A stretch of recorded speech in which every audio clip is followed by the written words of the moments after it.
How to turn off sound on Snapchat app. Hello guys, in today's video I'm gonna show you how to turn off sound on Snapchat app easily. So first thing you have to do is just go to Snapchat. This is the home page as you can see right here.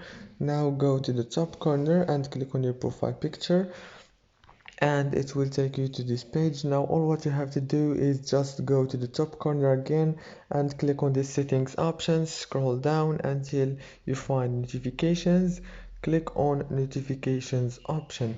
Now after you click on notification, it will take you to this page, scroll down until you find the sound option as you can see, and you can turn it off just from here.